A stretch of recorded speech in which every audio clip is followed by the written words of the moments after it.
Good morning. It's nice and early. San Diego Triathlon Classic this morning. Running a little late today. You know, things get run behind when you're dragging your kid around and things, but we're good. I got to go get my race packet picked up and everything here, and then we'll get transition set up. This logistically, this race is a little weird. Um,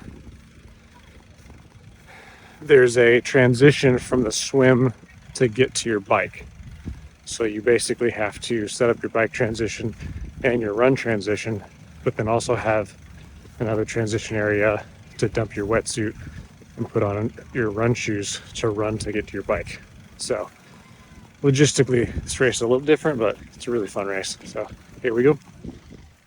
All right, so it was about 2 minutes after I shot that video that I realized I was wildly running late for the race, and pretty much again for the second race in a row, almost missed my race heat. Didn't have a chance to set up, didn't get my camera set up on my bike, got no video. Didn't really get a lot of video of the race because then my wife was busy taking care of my son, and well, you know, I debated on even doing this video, but you know, we got this far, we might as well do a little review. So I'll just kind of walk you through the review, kind of go over some stats, and kind of give you what happened in the review. So, I mean, it was a good race. Like, first of all, it was a great race. I ended up finishing second in my age group, which was rad. And yeah, like it's a great race. Got second in my age group, ran really good, biked okay, and swam good. So kind of what happened is what I explained is like the transition area is two separate areas. So you have like your main T1, T2 transition area, but the swim logistically is like 3/4 of a mile away from the transition area. So you do the swim. So we started the race. When I got basically what happened is when I got my T1, T2 area set up, I looked at the clock and realized like my wave was starting in 15 20 minutes. I had to walk 3/4 of a mile over to the swim area, set up like a little mini transition area, basically with just like a bag to throw your wetsuit and stuff in, and then a pair of run shoes because you got to run unless you're planning on running barefoot all the way over to your bike. Got that set up, scrambled, ran over, got in the water again like a minute before my wave started. It was in the water start, 1,500 yards. Water was nice temp. The really difficult thing about the swim is, I'll show the map here, but it's, pretty standard, just like a loop. Once we made like the second right turn and started going the long way, there was no buoys between corners. So that was probably like a 700-yard stretch where there wasn't a single buoy, and it was super hard to sight. It was overcast. The light wasn't great. It's in a bay, but it's not calm water.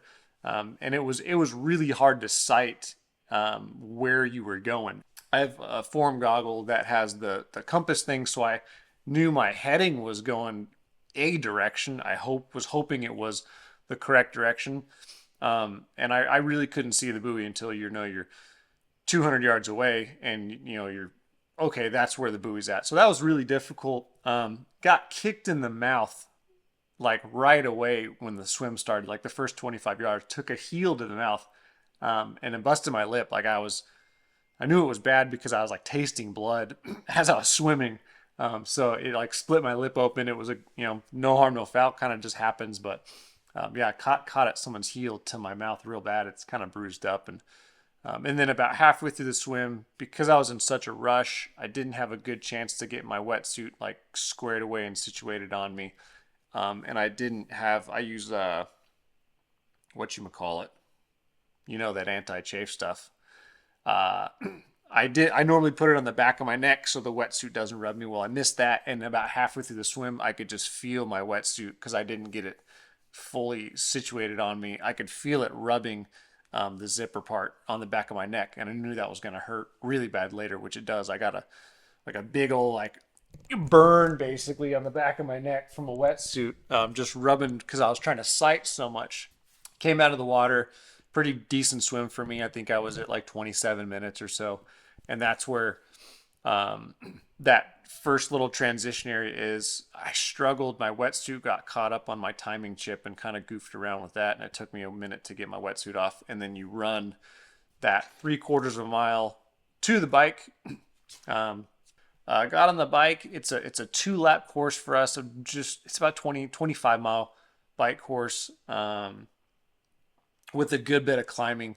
I don't know the actual vertical feet, but there's a good climb. So basically, you're climbing all the way up, turn around, come back down, and then there's like a stretch at the top where it's just kind of like rolling hills up and down, and then drop back down, do another loop. I think I was about 2 minutes faster than I did it last year, which was great. Why is this fan on? About 2 minutes faster than I did it last year. So yeah, I was faster, and I think I lost about a minute to my friend in front of me on the bike or so, and then I went to the run. The run's it's pretty flat. There's one bridge you kind of got to go over. That's just a steep climb up this bridge, and you got to do that. Basically, it's a 2 lap bike or a 2 lap run course, and you go over the bridge twice per lap.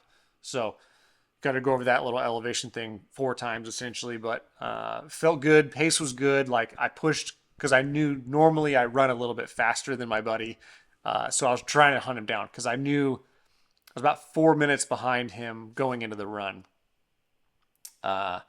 And I maybe thought I could take that out of him. He's been running pretty good. So I set out, kind of marked him a couple times, and about halfway through the run, I realized I wasn't taking enough time out of him to close the gap. So I was still pushing it. I averaged like 7:30 per mile pace, I think, ish, somewhere around there. But felt good. Like I said, I was really scattered going into the race. I forgot. You don't need really nutrition on the bike. For me, I normally take a gel. I totally forgot to put that on my bike because I was rushed in transition, but I did have a bottle on the bike that had carbs in it. So I took more of that in than I normally would. And I really made me have to pee so bad. Like I crossed the finish line and basically almost pissed my pants. That was great. But I ended up second in my age group. My buddy was first, which was awesome for him. We were both super excited. I got to stand on the podium, and even the guy that got third, he's another one of my friends. So the first 3 were like friends that I've been racing with all year and longer. It's a good time. It was a great race. But yeah, it was a good time. Like I said, just super scattered. Didn't get a lot of video. My wife was taking care of my son during the race, which is rad. I try my best to balance. I've been showing up to these races a little later this year because I'm trying to find a good balance of like not destroying my son's day and waking him up early and kind of doing the best to be the dad. But I think it's these last 2 races I've been cutting it a little thin, getting there very late and very last minute. So I think I need to reevaluate maybe what time I get to these races because it's a little late. We're getting there a little late. So San Diego Tri Series has one more race this year. I'm leading the points in the little points series, and the guy that got a flat, I think he was in second. He probably would have taken the lead, but since he flatted, it's a big bummer for him. Great for me. So going into this last race, I think unless I just completely collapse, I think I could actually win the series outright again.